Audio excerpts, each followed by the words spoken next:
Welcome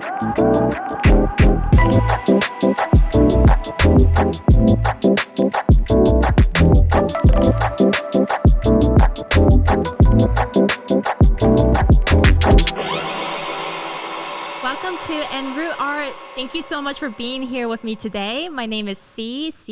I am the host and CEO of Live, Learn, Dream. Thank you for being here with us today. You're welcome. Thank you.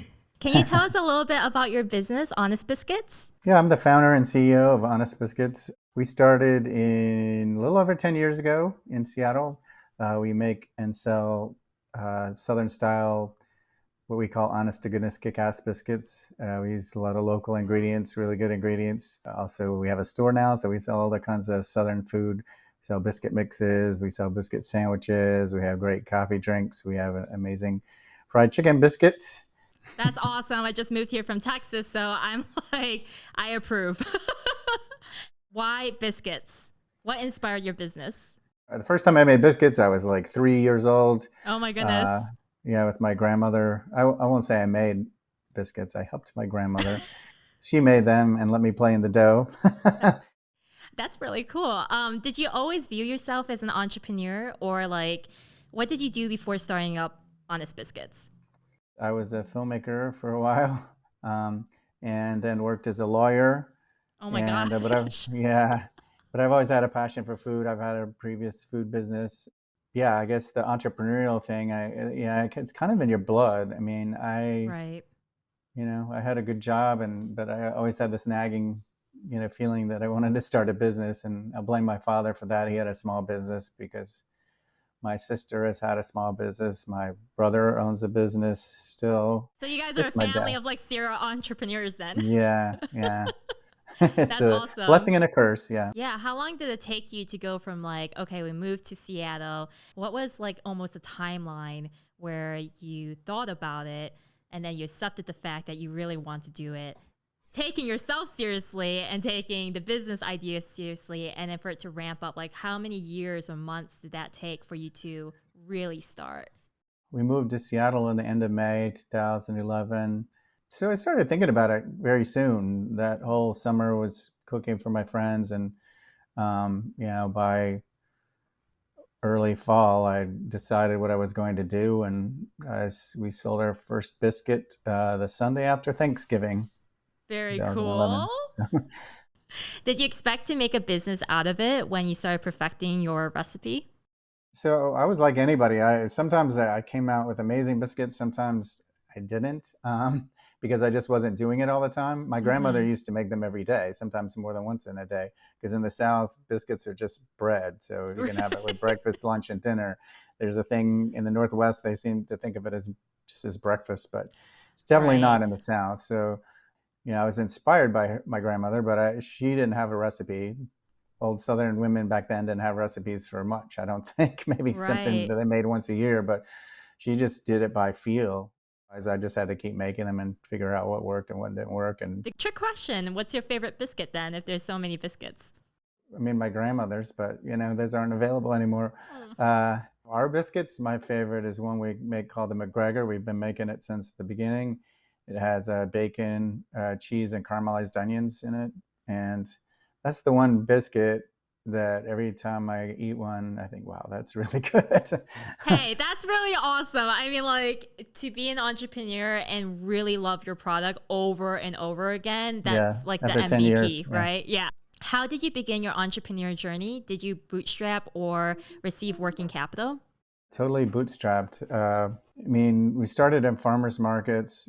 The one reason it's so great is because the cost to sell is pretty low. There's application fees with the markets, and you have to pay to be there, obviously. But equipment wise, it was fairly minimal. It was out of personal savings that I started the business. It wasn't until we opened our first store in Pike Place Market in 2015 that I actually had to borrow money. So being in the business for over 10 years, what has been your largest and constant problem? I would say two things. One is money. I've learned from other more established businesses that that never really goes away. If you're trying to grow, you're always going to need the money to grow. Um, it's rare that a company it grows fast enough or sells enough that they just have the money to grow themselves. At some point, they're going to need money from somewhere. And from what I understand, that's a never-ending problem if you're trying to grow. That you constantly need money to get to the next level. The other one is finding and keeping good people, but there's always going to be turnover, especially in food-related businesses. Yes. Especially the retail component of it. What are your top three adversities? I will go back to money again in that they trying to borrow money at the early stages of a company, unless it's a tech company, I think, with a hot app. I think for more traditional businesses, it's difficult because you're trying to borrow money to get to the next level, but they are looking at your financials that are not at the next level and questioning how you can pay for it with your current cash flow. And you know what I mean? And the whole point of getting the money is so your cash flow grows. It's a tricky thing for a lot of entrepreneurs, I think. The second one would just be confidence to taking yourself seriously. And I think imposter syndrome is a real thing. It has been for me. I'm a pretty smart guy and, competent in a lot of levels, but you're constantly being pushed into areas and doing things that you don't have experience with. I don't care who you are. If you're growing your own company, you're having to learn things constantly. I mean, that's the good thing about it too. But Yeah, imposter syndrome is huge. You're totally right though. Like it doesn't matter who you are, it doesn't matter how many resources you have because you're still a human being and there's going to be challenges whether that's directly or indirectly to your business and it will affect you in that way and how you can react to it. well, everybody I've talked to, they're like, yeah, you just got to fake it until you learn the stuff. Basically, they're like, that's what everybody's doing. I mean, Fake it till you um, make it. yeah, exactly. That's easier for some people than other people. Just like, the networking part of it, the getting to know the right people kind of thing. I mean, I'm an introvert. Where did Honest Biscuits begin? Where were you kind of before you landed on this amazing location at Pike Place Market? Honestly, the very beginning, it was just me. And so for the first 4 years, we were completely mobile. And every time we went to sell, we had to go and set up and break it down at the end of the day. And towards, I guess, maybe the third and fourth year, we started selling at Pike Place Market in a tent out on the street on the weekends, Mm. um, as part of their sort of farmers market. And we started doing that. Then the people that work at Pike Place Market said, "Hey, what do you think about opening a place here?" So And they came that's to you and asked. yeah, they came to me, and I had been obviously already thinking about a brick and mortar location, and they actually sold me on the market front, which is where we are now. I've been in there, so like it's really beautiful. Like anyone who's going to Yeah, be around Seattle needs to check out Honest Biscuit. Absolutely beautiful view of the waterfront and everything. So you said before that it didn't take you long to perfect the recipe, but how long did it actually take you to perfect it? developing the recipe was all at home, just baking biscuits over and over again. So I'm guessing Um, you had for breakfast, lunch, and dinner. yeah, That's awesome. because of the bootstrapping thing and not Right. not wanting to spend any money I didn't have to. I I rented a commercial kitchen to start basically, I think the week before I started selling at the farmer's market. I remember the first week we had to borrow a tent canopy, had to buy a table, buy all the chair, all the stuff that you need. We made a sign. It was just no time to have any sort of sign printed or made. So we literally went to Home Depot, got some plywood and painted a sign ourselves, Oh which my you used for goodness. a while. That's awesome, though. I mean, like, it's just like, it sounds like, you definitely had to go outside your comfort zone and you had to almost welcome or be used to it and normalize all these unexpected surprises. So it's like you were trained pretty dang early. Yeah. Well, I feel like that's part of being an entrepreneur. You're a problem solver, or any sort of Correct. business owner, I think. Or Hmm. I think a lot of people can relate, like other folks who are trying to have their own food business as well. So I have to ask. So when you're making biscuits every single day and you're finalizing and developing that recipe, who is your biggest critic that you're like, all right, does this taste good? Like, is this it? I invited every friend we had made in Seattle um, over constantly, was constantly subjecting them to food, and So everyone particularly was your later best biscuits. friend at that time Yeah, because they're yeah, like, yeah. They didn't really complain too much, yeah. But they were, I actually, I mean, I was like, yeah, you get free food, but you have to fill out. I actually had questionnaires. I'm like, they had to fill out questionnaires at the end of dinner every time. So, um, oh my gosh. I mean, this is such a great lesson though to for other people to hear about this too of like getting, I think, at the very beginning, you don't have much cash, right? You don't have much money to create so many different products. You want each product to be sold. But at the same time, you need to do some marketing too. And some marketing requires you to give some things for free for people to try and then, have them go from that point onwards. So I think that's a really great piece of advice and a successful story of showing what it means to be sending your stuff so people can actually experience it. Early on, we did a lot of sampling, and I did a lot of events. I mean, we still do, but we did a lot of events where we're giving away stuff. And I know there's different schools of thought on that, and people that hate that sort of Mhm. thing. But to me, I mean, it's small scale marketing in one respect, because it's like person by person. Um, but I figure, what better marketing, if you can spend a little money to make some products and give them away for free, compared to spending thousands of dollars on an ads that you don't Mhm. know if anybody's going to respond to or not. But if you have a good product and you put it in somebody's hand and they like it, well, then you've got a potential customer, and if it's good enough, they're going to talk to people too. So Right. Right. that to me is like the best form of Well, marketing word of is, mouth is just, it's yeah. priceless. It's absolutely priceless. So, Art, what was a limitation that you had and how did you overcome it? For most people, entrepreneurship is quite a roller coaster ride.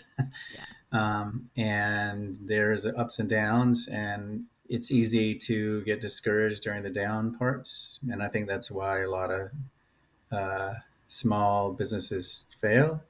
Um, is people just get in one of those low points and they don't see how they can get out, and they just decide to walk away, or maybe it's too much work. And I mean, I'm not judging anybody or blaming anybody, because it's crazy amounts of work.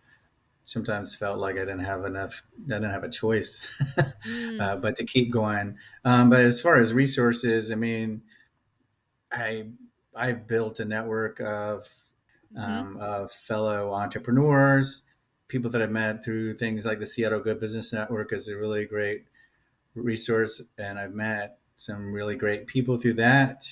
I feel like we sort of support each other, ask each other questions all the time. I can't remember who Mm-hmm. it's attributed to, but the quote, the people, successful people are not necessarily the people, that are the best or work the hardest. It's the people that didn't quit. So Right. No, um, exactly. Yeah, I've heard it. that Yeah. keeps me going a lot. I mean, doesn't mean I still won't have a reason, doesn't mean that I'm Well, you're human, gonna right? You got do some low this forever. days. But Yeah. yeah, yeah. Yeah. So when did you know it was time to hire, help to expand your team and business, even if they weren't full time? Were you ready? So, especially how you're a solopreneur and then having to shift very quickly to get more helpers and stuff. Like, what was kind of like the first type of hire? Well, the first person was just a part-time person to work other farmers markets, because farmers markets, there's only so many farmers markets, and most of them are on the weekend. So, or the biggest ones typically are on the weekend. So, if it's just me, I'm limited and Yeah. can only do one market in a day. So I wanted to do more than one market. Yeah, yeah, on Sundays. So I had to hire somebody just to work the other market. I worked one market, and they literally, they did everything. They heated up the biscuits, sold the biscuits, uh, helped set up, helped break down, helped cleaned up, all Move that kind things of stuff. around. Mm-hmm. Yeah, yeah. So basically the same thing I was doing in a different market. So yeah, that was the first person, and then started doing events, and then um, started doing a little bit of wholesale, and we signed on with Goldbelly, that are still Yes. our Mm-hmm. chief e-commerce method uh, early on before we had a store. So I couldn't do all the baking and all the selling, so I had to hire somebody to help with that. And even before we had a store, I had several employees.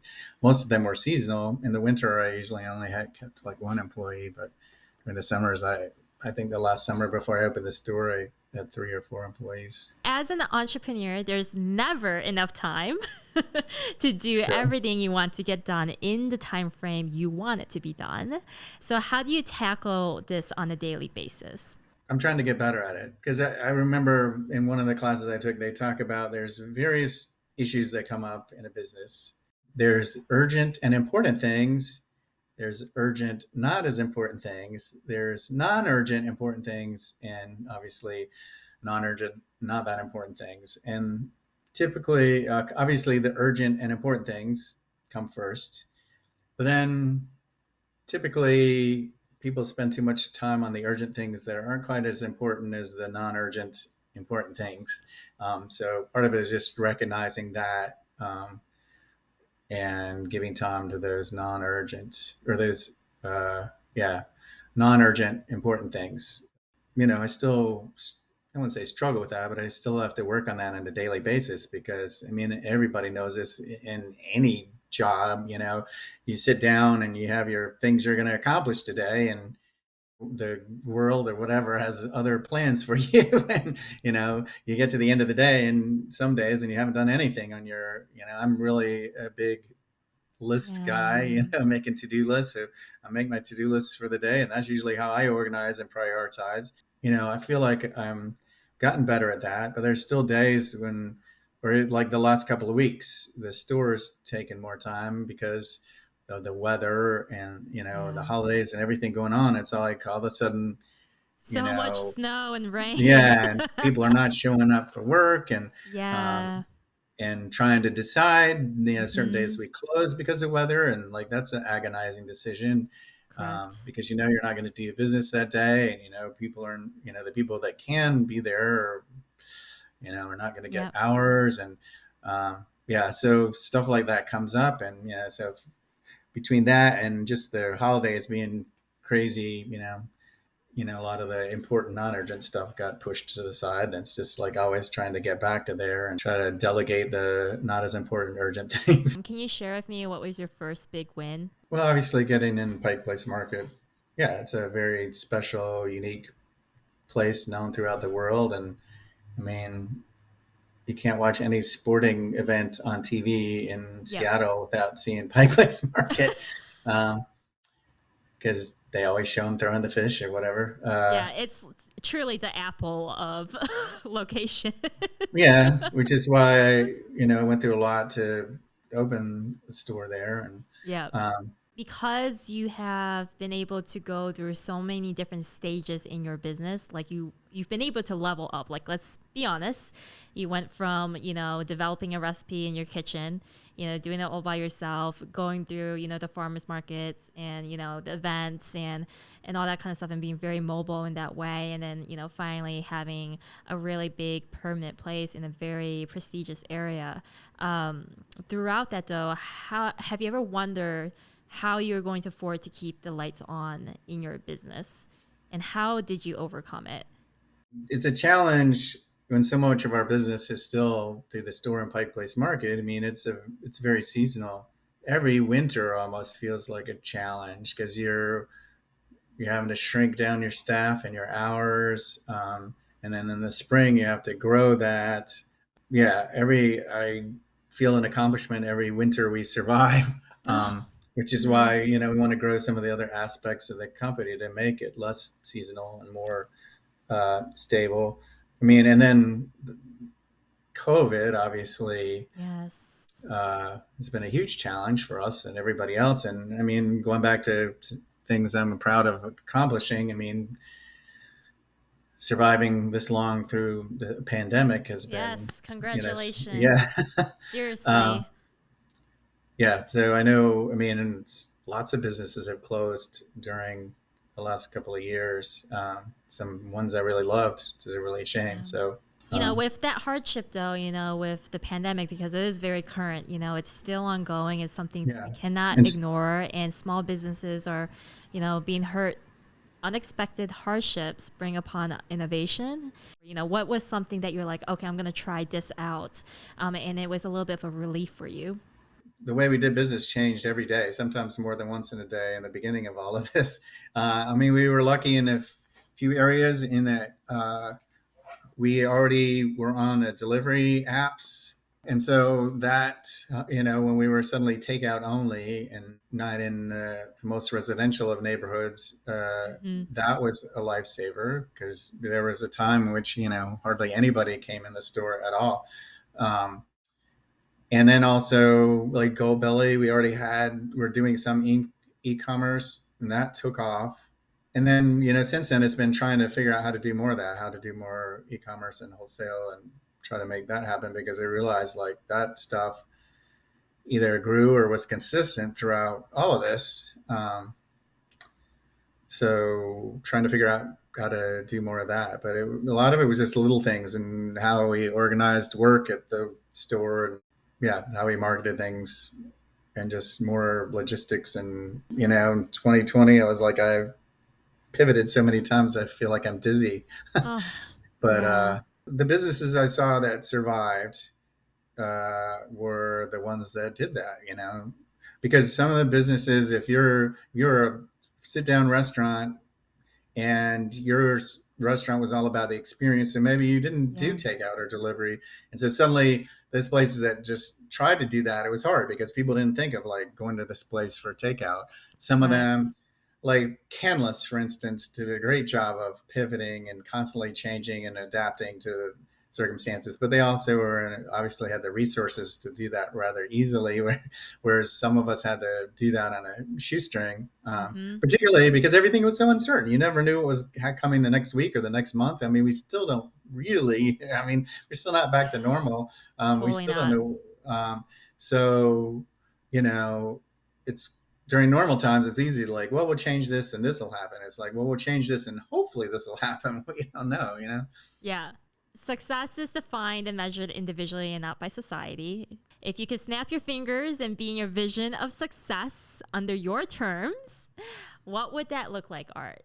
It'd be a couple of things. I mean, one would be financial stability, where I don't have to worry every winter how we're going to make it through. Where things, Mm-hmm. I mean, barring there's always things that can happen, but you're stable enough that you don't have to worry month to month.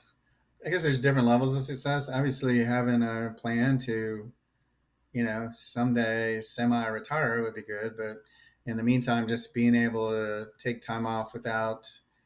I mean, I am at that point where I can take time off of work, which is amazing, but it takes a certain amount of planning and, Mm-hmm. making sure a bunch of different things are taken care of. So it's not, it's just, I'm not at the point where I just like, oh, I'm gonna, take this time Right. off and, just walk away kind of thing. And somebody else is there to pick up the slack,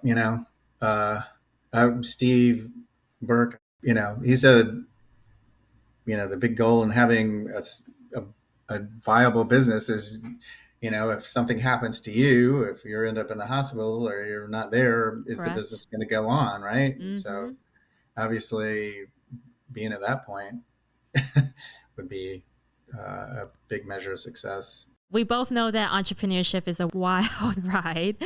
What is your favorite part of this crazy adventure? What makes you keep on going? I'd like to say it's the freedom. I think that's a lot of myth of non-entrepreneurs is like, because I have full control of my time, but I don't remember if somebody's said that. They're like, yeah, the great thing is a small business owner, you can work whenever you want as long as it's all the time. But The flexibility to choose when that is.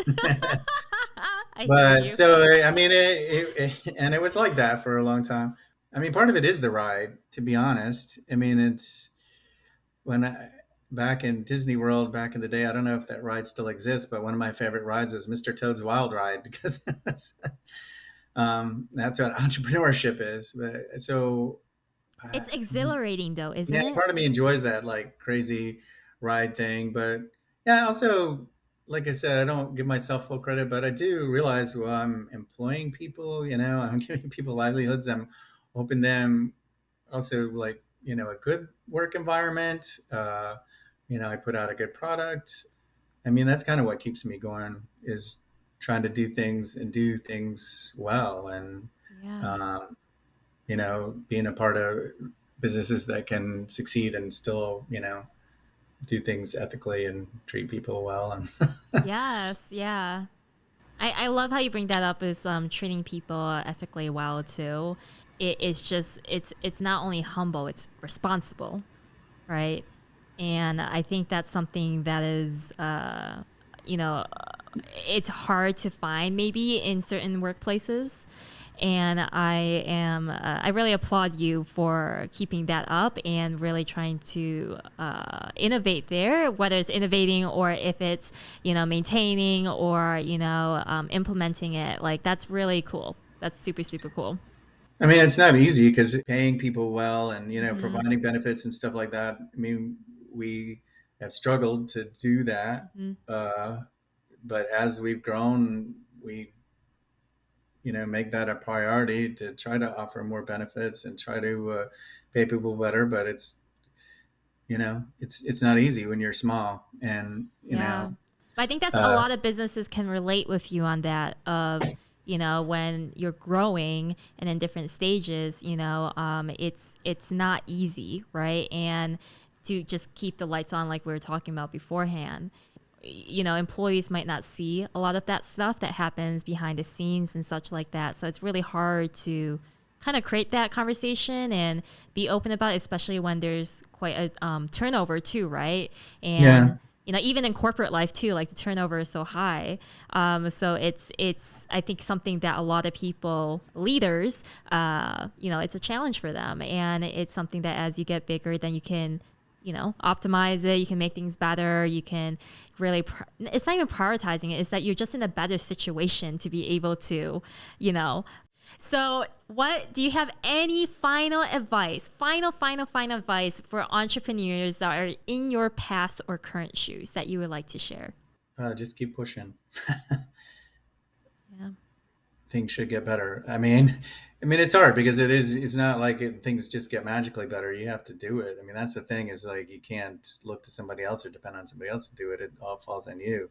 And Correct. people are looking for you for that guidance and, keep pushing, but also keep paying attention to, how you can make things better, how you can, I'm going back to another challenge, but it's like, uh, prioritizing your time and figuring out things that you don't need to be doing or things that you need to hire somebody to do or is very important. Yeah, delegating. So what can we look forward to from Honest Biscuits in the near future? We got some like professional packaging for our biscuit mixes.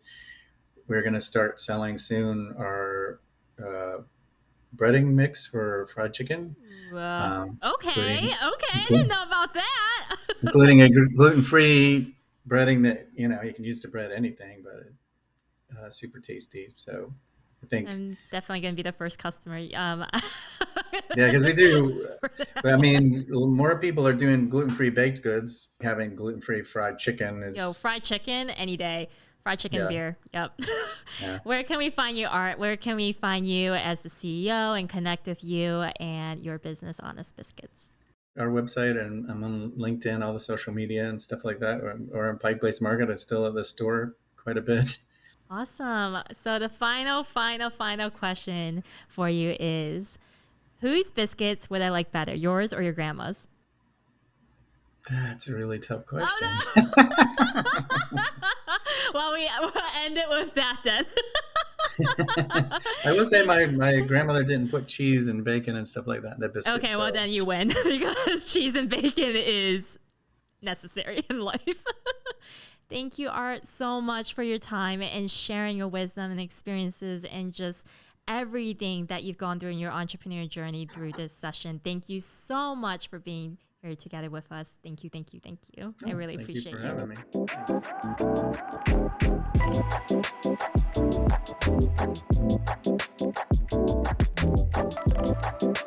Thanks.